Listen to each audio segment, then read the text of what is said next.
Hello everyone, named Jaleese. Right now I'm going to be doing the Bloodline Season 3 review, everybody, and here's the thing, everybody. I know a lot of people don't watch Bloodline, I know a lot of people ain't going to watch this video, but why am I reviewing this season? Because I love Bloodline. Bloodline is an awesome TV show. It's one of the better TV shows on Netflix. And even though this is the third season and the final, which I'm greatly upset about because the reason why this season is my least favorite and why it's not the greatest finales for TV shows because the writers wanted 6 seasons instead of 3. They planned this season to go from this entire series to go from 5 to 6. So we got to 3, and season 3 had the misfortune of basically adding all the stories they could possibly have, building into one, and reach a satisfying conclusion. Do you get a satisfying conclusion? The first half you do. The second half not so much. I didn't enjoy the finale that much. But what's about Bloodline? Well, let's not what's about Bloodline, but what happens after season 3. This takes place right after Marco's killed off. This takes place right after Kevin has murdered Marco. John is leaving. There's a lot of great moments with John and his family about how to keep this family buried secret and whether or not we want to have our family secrets revealed or not, whether we should keep adding more lies to protect the family or do we stop the lies and try to rebuild ourselves. And I just love John's thing. Like, I thought the greatest thing about life to being born or Rayburn. He knows that's a lie. He knows it's false because there's a lot of baggage that comes with it. We get Kevin still having this messed up situation with Marco. He frames Eric O'Bannon for this. Eric O'Bannon is then going to... This entire season deals with Eric O'Bannon getting framed for Marco's death, going to court, and also dealing with Roy Gilbert, who is the guy that basically helped Sally and her husband to make that fancy place that they all live in, to make that resort that they all lived in. And that's the reason why they have been this business for like 50 years. Because of a guy named Roy Gilbert, who is technically like a mobster dude. Or a businessman or a crook, whatever you want to call him. And he helps Kevin frame Eric O'Bannon. He helps protect Kevin. And really, Kevin sees him like a second father, Roy Gilbert. Sally does not like it because she knows all about Roy Gilbert. And you could tell there's some, maybe a little love interest with her husband, and Roy Gilbert in the past. They don't get into too much explanation.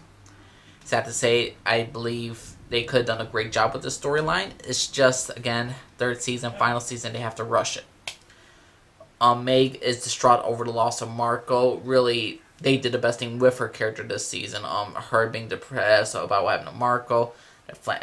Marco's brother blaming her in some cases. And also, Kevin just really... Meg's just really done with the family, with the mother, with Kevin, just about all her lies. And Sally just totally turned over a new leaf. I mean, if you could see like 5 seasons of the show, we have 5 seasons. The birth of Sally, how we think her as this nice, calm person, and she has some deep regrets. In reality, she is just as dangerous as Danny, as John. She's just as secretive as her family. She's just as bad as some of her own kids. So it's just very, very interesting with her character. It's just, it kind of felt a little bit fast-paced with her. In some cases, she does a complete, like, 360 sometimes. She's a pathological liar. I love Sally. I love the actress that plays Sally, the original Carrie. But a lot of things felt rushed. I'm going to be honest with you. A lot of things felt rushed with John and his character. We don't even get a little scene. The last scene of this entire dang series is John talking to Nolan, Danny's son, and basically that's the act of forgiveness for John, for what he's done to Danny. And that just felt to me like, again, this season only had 10 episodes, and the series only had 3 seasons. And that's the reason why this season was not that great, because a lot of rushed storylines. Nolan's mother doesn't make an appearance again. You know, she was in season 2, and she was with Sally. Ozzy didn't really need to be placed in this, and we got a lot of scenes of Ozzy just surviving Roy Gilbert's henchman and basically become a reborn Christian.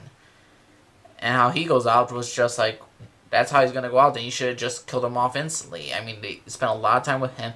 Kevin is such a fucked up character. He's just as bad as Danny. I say he's worse because he didn't have the extra issues like Danny had. Kevin's just a judgmental prick, and he believes he's so much better than he's tired of the whole family looking down upon him, which is reality. If it was not Danny, the black sheep of the family, it's Kevin. And John is always dealing with people that are a bunch of screw-ups, and he has to clean up the mess, clean up Meg's mess, clean up Kevin's mess, clean up Danny's mess. He's always was the cleaner upper. And to me, I think John is one of the best characters of Bloodline. I think he is the best character of Bloodline. I like him better than Danny. And his character arc for Season 3 was very good at the beginning, but then it kind of, again, this fast-paced, because you had to wrap up certain storylines. Him and there was a time jump in like in a 4th episode, which I did not enjoy. Diana and him broke up. They're no longer going to be married. And really, to me, I don't really like this. I mean, I really don't like the total like time jump. I didn't like the fast storylines with Sally's character, with Roy Gilbert's character. I was interested. You see the potential with Kevin working with Roy Gilbert with the Cubans. That was very interesting. That was kind of interesting storyline. But again, they rushed this ending series, and now we won't get a satisfying ending, in my opinion. To me, it was just too rushed. We don't get the whole sheriff, John running for sheriff against a Gary. We don't get that much. It's just time jump to Gary 1. John said forget about it. So it's just a lot of, and there's this thing with John with his new partner who he sleeps with. It's just a lot of stuff that speeds up. It's just a lot of things that are sped up for the sake of this being the final season. And certain storylines you see for so much potential, and they get rid of them.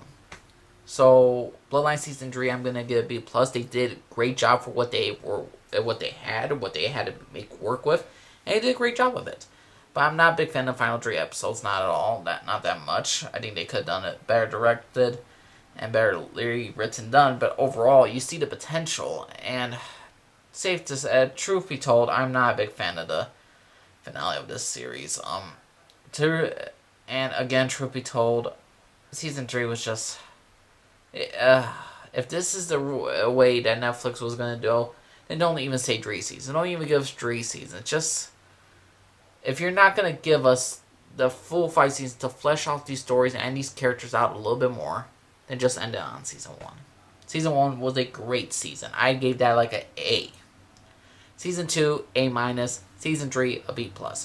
But overall, Bloodline Season 3 was a good season. It's just too many storylines were fast-paced for the sake of ending the series on a finale. And overall, I enjoy Bloodline. I love Bloodline for the most part. But, again, this Season 3, a lot of things were lacking. And is it worth your time? For me, who love Bloodline so much, and see it go down in Season 3 like that, when you could obviously see the amounts of storylines they had for future seasons, and how interesting it was going to be, is quite heartbreaking. At least to fans like us. But overall, Bloodline Season 3... B+ season. Let me know what y'all think, everyone. Subscribe if you like. Discord down below. Comment down below. Let me know. Respect my opinion. Respect yours. Let me know what y'all think of Bloodline Season 3, everybody. I'm going to do a Bloodline series review. That's probably going to get like 2 views right there. But either way, I love the series. Gotta do a video about it. Alright, everyone. I'm Lee. Signing off. Everybody. Bye-bye.